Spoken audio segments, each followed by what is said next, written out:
What's going on, everybody? This be your boy DJ Anonymous with sportsbizmusic, the podcast, episode 60. And I got a special guest on the show today. I got Benjamin Lester. How you doing, man? What's up, DJ? Thanks for having me, my brother. Appreciate that. No problem, man. For the people that don't really know of you yet, especially down south, tell them about what you do. Yeah, absolutely, DJ. Thank you for the intro. I'm actually a very young real estate entrepreneur. I'm a 21-year-old, pretty successful real estate agent in the west side of Los Angeles. Mm-hmm. So I cover mostly single-family residences all around like Beverly Hills, Bel Air, Malibu, Santa Monica, really the high-end luxury sector of LA. And I do a couple different things. The bread and butter of my business is I represent investors, and I find them, houses to flip, to develop, really on the investment side, and helping them earn a good investment on basically on their return. So I find them flips, and we resell them, and it's a very beautiful, profitable business. So if anyone out there is looking to get into real estate, anybody can reach out to me directly, and I would love to have a conversation with everyone. Well, we're gonna talk about that in just a little bit, to get more into detail. Because me myself, before we started recording, like I said, I wanted to learn too as well. But tell me and the listeners, like, what was the beginnings? Like, what made you want to get into like real estate?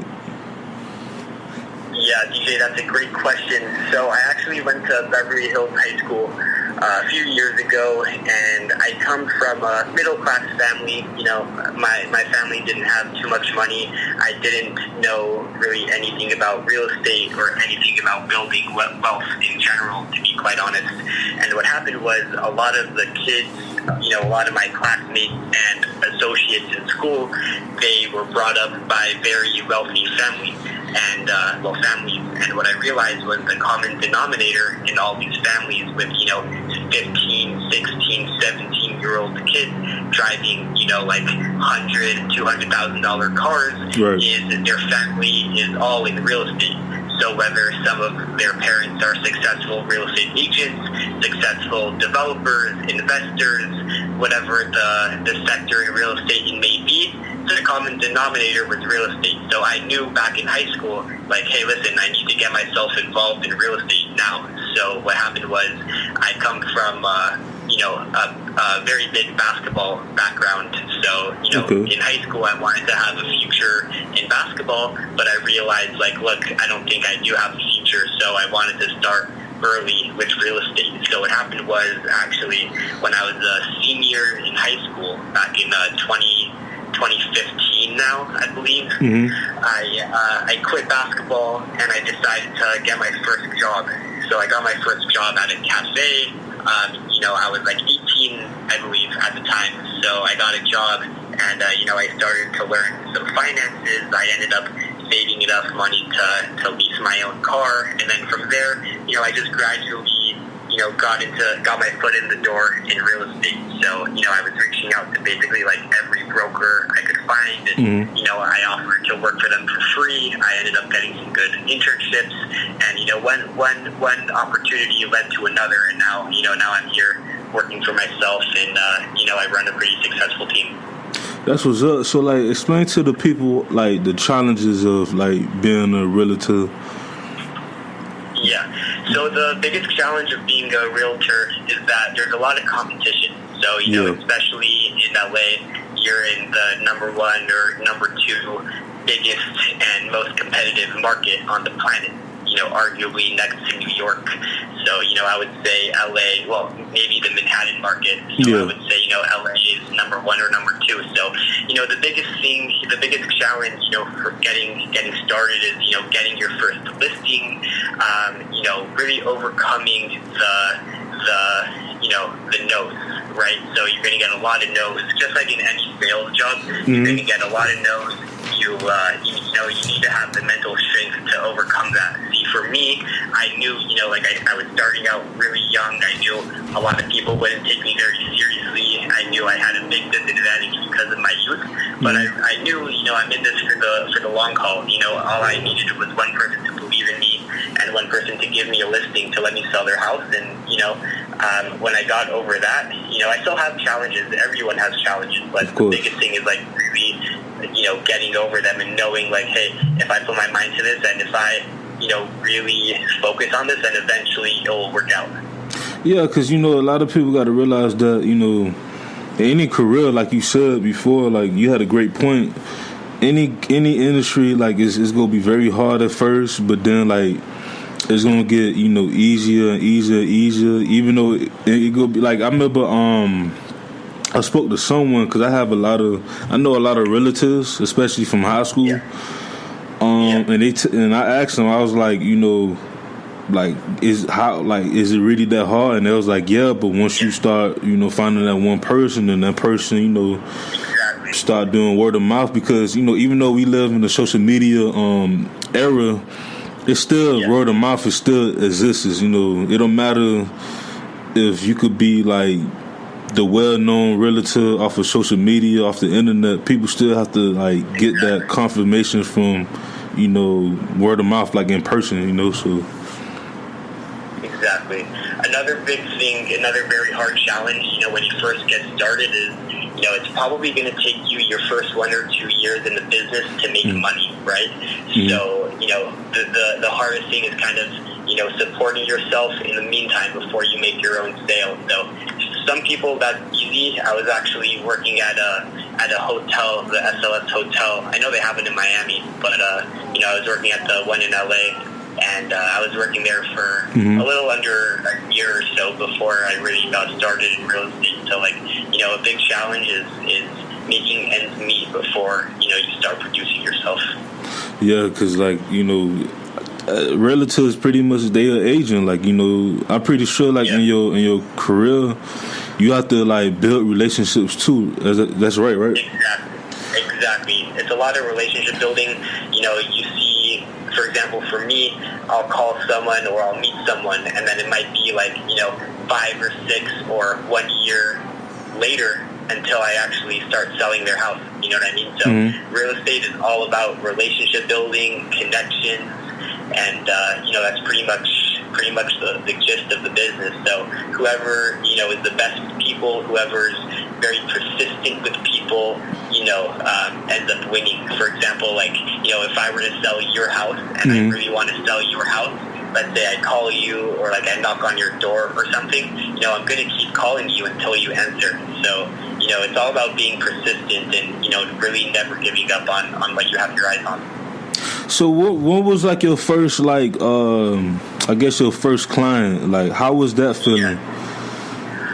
So, my first client, well, my first listing, I would say. Yeah. I got really lucky. Actually, you get lucky a lot in the business. What happened was I had my eyes on this house in particular in the Beverly Hills area, and I wasn't able to reach the seller right away. It took a long time to reach. And what happened was, every day for like 2 or 3 months, I would knock on his door. I would call him. The client lives overseas in China, so it's very hard to get a hold of him. He had another house out here that I was working on. And then one day what happened was I met his landscaper outside, and then he gave me his direct line, and then, we ended up talking for like a couple weeks, and then he finally, after a lot of basically, pushing him and a lot of persistence, he ended up, letting me list his house, and that was a great feeling because,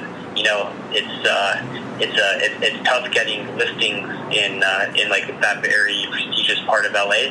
So for me, it was like, okay, if a young guy could get a listing in this area, then nothing is stopping me. I could get listings anywhere. So for me to have that one client, my first client, really believe in me, that was a very big milestone for me because it showed me the hard work and persistence really pays off in the end. So that was a very big realization for me too. And at the time, I went a few months without any results and no sales, no clients or anything. So to see it all work out in the end was very promising and really helps a lot of people.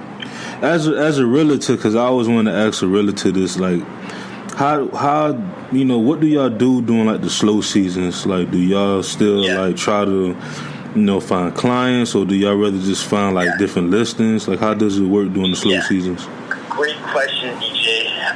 Normally, the slower parts of the year is kind of towards the end of the year, like December, end of December, early December area, and like the holidays, like Hanukkah and Christmas, in the mid to early December area. Right. Those are definitely the slowest parts because people are moving, they're on vacation. People don't want to work. Their kids are home, for example, for winter break. So during those slow seasons, those slow times, to be quite honest with you, like that's the time to take a vacation in real estate, right? So like you want to go the whole year working, and then towards the end of the year you want a vacation, but it doesn't stop though. You want to do your best and try to reach out to as many people as you can. You want to still get all of your phone calls in, all of like your door knocking in, all of your prospecting in, and again, real estate is a numbers game. So all it takes is one person to say yes. So for me, it's like a lot of people are staying home during those slow seasons. A lot of people are home with their family, maybe on vacation. Like that still doesn't stop me. I'm still calling. So for me, even though I know it's slow, there are still a lot of people who may take you on. So it's just all about finding the right client and the right person. So the gist of it is like it doesn't change. You gotta keep working. Yeah, because I always felt like around December, because someone told me this before, even like with apartments, like renting out apartments, they always say the slowest season is like just the holidays pretty much because of like you said, a lot of people go out of town, people saving up, people spending money on gifts and stuff like that. Yeah. So I always look at like between like the March and April, like the spring to the summers is like more of the fast pace. So to get into that, like how it is when it's fast paced, like I know the phone be blowing up around them times.